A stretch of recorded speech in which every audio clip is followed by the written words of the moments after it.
Al debatir la reforma en materia de prisión preventiva oficiosa, el narcosenador Ricardo Anaya, del Narcopan, argumentó demagogo y falaz que esta medida disque viola la presunción de inocencia y los derechos humanos, al aplicarse automáticamente sin análisis individual. Cínico espetó que organizaciones internacionales como la ONU y la Corte Interamericana de Derechos Humanos han criticado esta práctica por injusta e ineficaz. Ladró que supuestamente desincentiva la investigación por parte de las autoridades y enfatizó hipócrita la necesidad de fortalecer la justicia mediante jueces imparciales y medidas cautelares justificadas. Finalmente defendió un enfoque basado en prevenir el delito y atacar a la delincuencia organizada con investigación, no solo con detenciones automáticas, concluyó su cantaleta demagoga.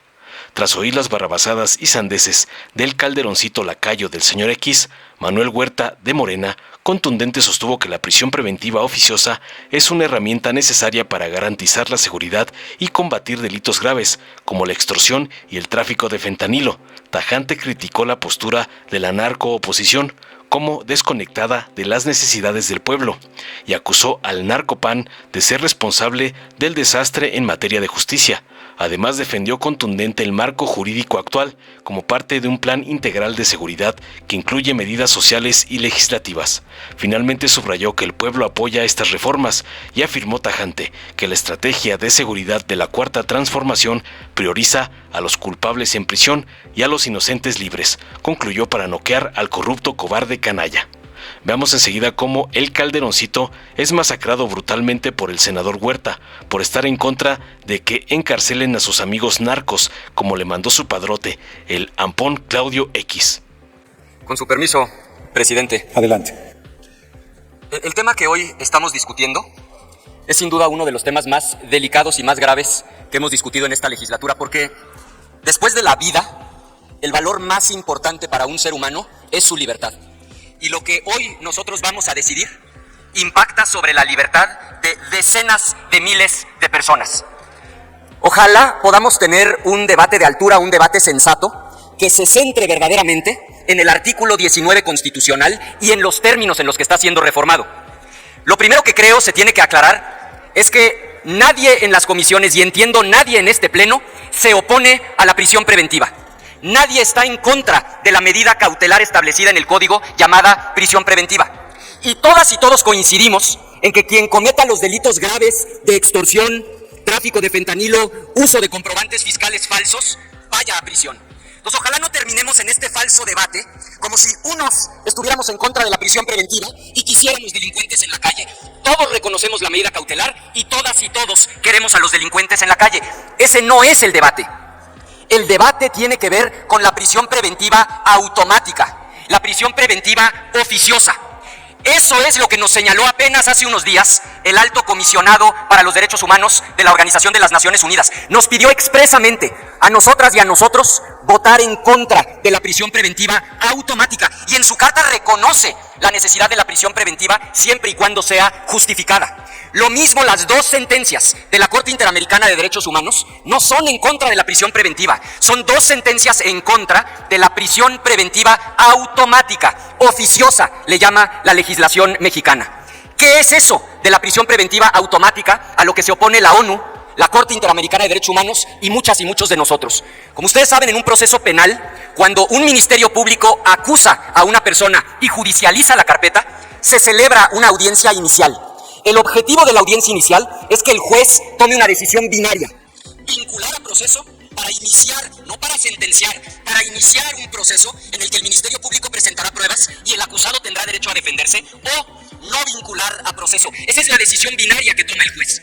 Ciertamente, en algunos casos en específico, el acusado o la acusada puede ser un peligro para la víctima, un peligro para la sociedad, o puede haber razones fundadas para creer que se va a evadir de la acción de la justicia. Y para eso, el Código Nacional de Procedimientos Penales, en el artículo 155, le da al juez 14 opciones de medidas cautelares, desde no permitirle salir del país, no permitirle acercarse a la víctima, colocarle un brazalete electrónico para conocer su ubicación en tiempo real, o inclusive, la más extrema, la de la fracción 14, que es la prisión preventiva. pero se debe justificar porque en ese caso en particular el acusado o se podría evadir de la acción de la justicia o representa un peligro para la víctima o para la sociedad.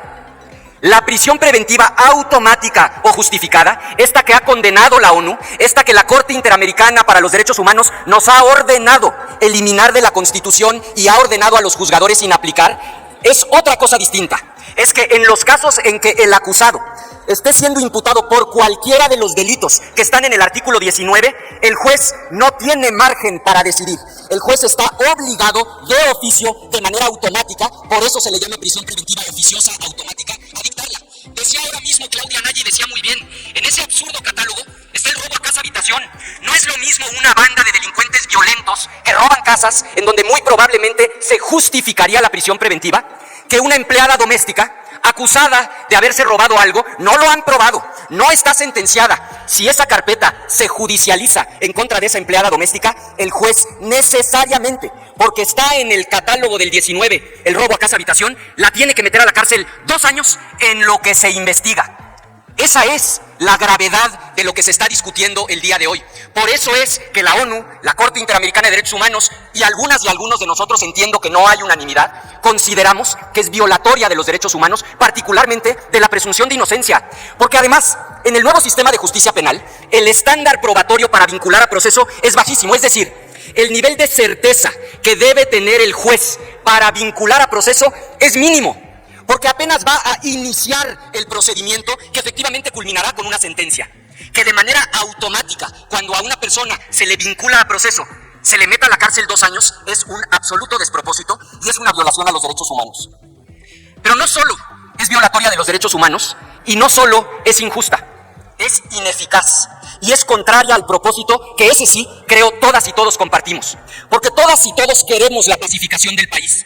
Y sabemos que la pacificación del país pasa por 2 cosas muy concretas. Primero, la prevención del delito. Y ahí es donde juegan un papel muy importante las becas, los parques, la cultura, la educación. Pero segundo, el ataque frontal a la delincuencia organizada. Porque esos que se organizan para traficar drogas, que se organizan para robar autopartes, que se organizan para delinquir de manera sistemática, eso no se va a acabar con becas, con parques, con vigilancia. Eso se acaba con investigación. Por eso reformamos el artículo 21. Por eso le dimos por unanimidad más facultades a la Secretaría de Seguridad Ciudadana. Porque necesitamos que se investigue para mapear a estas organizaciones criminales y que entonces sí se les pueda desmantelar. ¿Saben hoy por qué no investigan los ministerios públicos y las fiscalías? Porque les regalamos la prisión preventiva oficiosa en el 19 constitucional. No están obligados a investigar. Por eso esta figura no existe en países democráticos. Prisión preventiva, claro, justificada, caso por caso. No es lo mismo una persona indígena que se metió a la casa del vecino y se robó una gallina que una banda de delincuentes que se dedica de manera sistemática al robo a casa habitación. Pero cuando se establece en el 19 la prisión preventiva automática, en ambos casos, no importa si es un indígena o si es una banda de delincuentes, se van 2 años a la cárcel. Le hablan por capacidad. Y senadora Mayoli Latiga, Simón. Presidente, Martínez Simón, perdón. Gracias. Para a través de su conducto, para si él me acepta el orador una pregunta, por favor. Preguntan, senadora Anaya, si acepta una pregunta. Dígale por favor a la senadora Mayuli que sí acepto su pregunta. En fin, que tiempo es lo que nos sobra aquí. Adelante, senadora. Sí, claro, pues ya estamos con muchas intervenciones desde el inicio. A ver, senador, usted hizo un comentario ayer en las Comisiones Unidas en las que estábamos discutiendo este tema. Y usted explicaba que la prisión preventiva oficiosa inclusive contradice la reforma al Poder Judicial que Morena y sus aliados aprobaron y votaron y presentaron. Me pregunta, ¿por qué usted considera esta contradicción de lo que hoy se está haciendo en el 19 constitucional con la reforma al Poder Judicial de Morena? Adelante, senador. Le comento, para no interrumpirlo, que una vez que se acaben los 2 minutos que tiene para responder, se echará a andar el reloj con su tiempo. Adelante. Gracias, presidente. Como he dicho, me parece injusta porque viola la presunción de inocencia. Me parece ineficaz porque libera a los ministerios públicos de la tarea de investigar. Pero tercero, es una enorme contradicción con la reforma judicial que el oficialismo aprobó. Porque si el oficialismo sostiene que con la reforma judicial ahora tendremos jueces honestos y capaces, que se va a terminar la corrupción en el Poder Judicial, entonces ya no queda un solo argumento a favor de la prisión preventiva oficiosa, porque lo que ha dicho el oficialismo, y lo repitió hasta el cansancio en la comisión, es que hay que obligar a los jueces a dictar la prisión preventiva porque son corruptos o porque los amenazan. lo cual de suyo es absurdo. Pero si sostienen que con la reforma judicial vamos a tener el mejor poder judicial del mundo, entonces ¿cuál es el temor de permitir que sean las y los jueces los que, como ocurre en todos los países civilizados del mundo democrático, decidan en qué casos es necesaria esta medida cautelar llamada prisión preventiva y en qué casos no es necesaria y se puede usar cualquier otra medida cautelar del propio catálogo que está en el 155? Concluyo.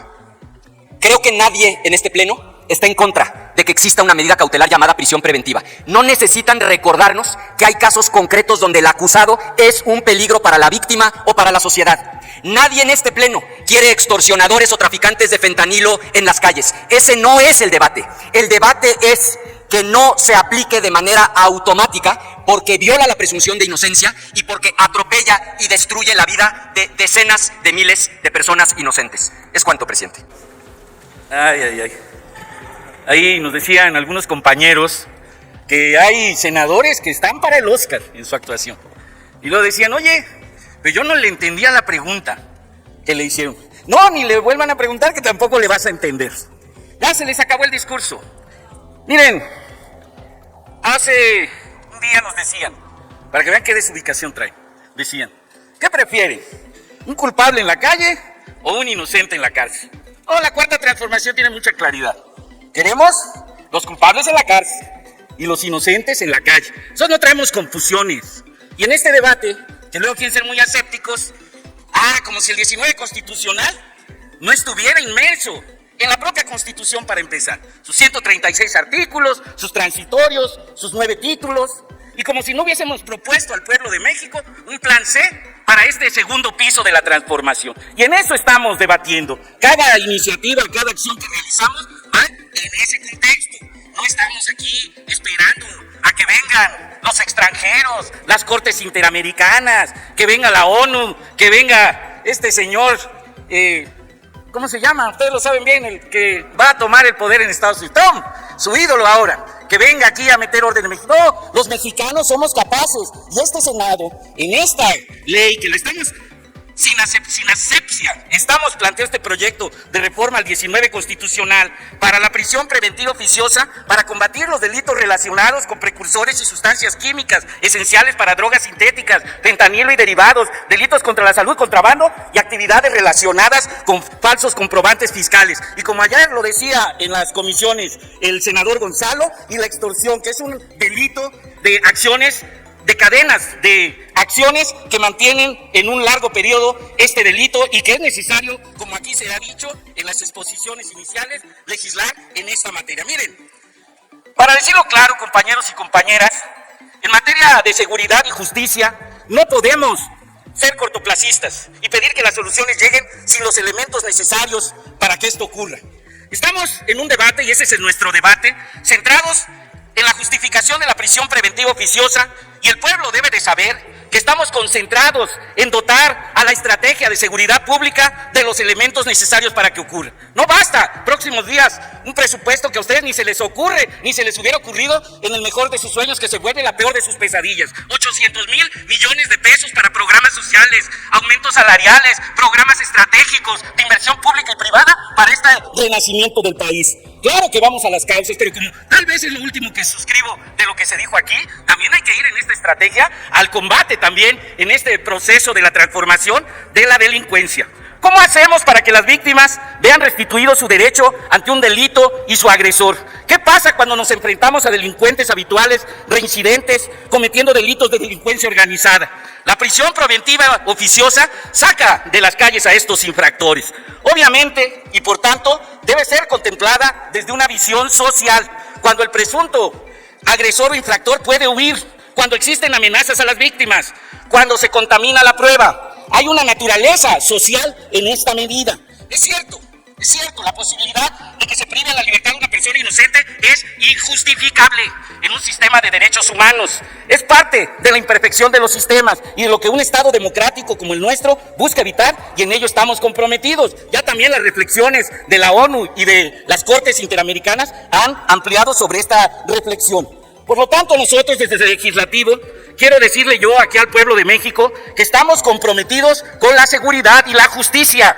Insistimos que la reforma a este artículo atiende los delitos que más daño causan a la sociedad, los que más repudiamos: abuso, violencia sexual contra menores, delincuencia organizada, extorsión, el tema de los precursores y sustancias químicas esenciales, drogas sintéticas, fentanilo y derivados, homicidio doloso, feminicidio, violación, secuestro, trata de personas, entre otras más. ¿Por qué? Para atender las necesidades en materia de seguridad no hay que estar alejados de la realidad. No les vaya a ocurrir lo que, haciendo uso de malas encuestas, en algunos años atrás, ustedes deben recordar, en el Estado de México, al priista Arturo Montiel, cuando sacó este eslogan de los derechos humanos, son para los humanos, no para las ratas. Y así le fue, porque la gente sabe, porque la gente hoy, el 70% de la población está a favor de esta medida, porque la gente entiende el esfuerzo que se ha hecho en materia de seguridad y de justicia que estamos realizando y que ya este Senado hemos debatido en demasía estas reformas al Poder Judicial. Aquí estamos hablando seriamente de lo que ahora nos toca consolidar en materia de seguridad. La prisión preventiva tendrá que ser analizada en cada uno de sus elementos y momentos y en una discusión profunda revisar las sentencias internacionales y el rol de las autoridades. ¿Qué quiero decir con todo esto? Estamos construyendo los fundamentos para hacer posible la estrategia de seguridad y la legitimidad de las acciones que el Estado requiere. Reitero, no son medidas cada una por su lado, es una serie de medidas articuladas que ustedes nunca entendieron, porque nunca entendieron el plan C, tan nunca entendieron que se declararon en sorpresa aquí, tan nunca entendieron porque están alejados del pueblo, de la realidad, y ahora, de manera demagógica, aquí queriéndose llevar el Oscar, resulta que ahora ustedes son los que defienden los derechos humanos, y ustedes son los que causaron el desastre en la materia. Les recuerdo el dato que les decía yo ayer en el debate de las comisiones. Ahorita, por lo que ustedes realizaron en el 2006-2009, son 86.529 personas no sentenciadas que están bajo proceso penal y en prisión preventiva. Esto es lo que generaron, y no de manera aislada por lo que su jefe Calderón en el 2006-2009 hizo, sino por todo el desastre que hicieron en materia de justicia y sólida y de seguridad que ustedes generaron. Yo desde aquí, obviamente, mi voto es en respaldo completo a esta reforma que encabeza la voluntad de nuestra presidenta Claudia Sheinbaum Pardo. Seguro estoy que contará con el ánimo de este Senado. ¡Ánimo! No se aflijan ni se aflojen. Parece que ya se les acabó el discurso. ¡Ánimo! Decídanse, si votan a favor, pueden ponerse también a decir, juntos estamos logrando esta transformación. ¡Anímense! Esta medida no solo refuerza nuestro marco jurídico, sino que también envía un mensaje claro que no descansaremos en la transformación de un México seguro y justo. ¡Ánimo! Gracias, senador Huerta Ladrón de Guevara. Dale en me gusta, suscríbete, activa la campanita y compártelo para que más gente lo vea.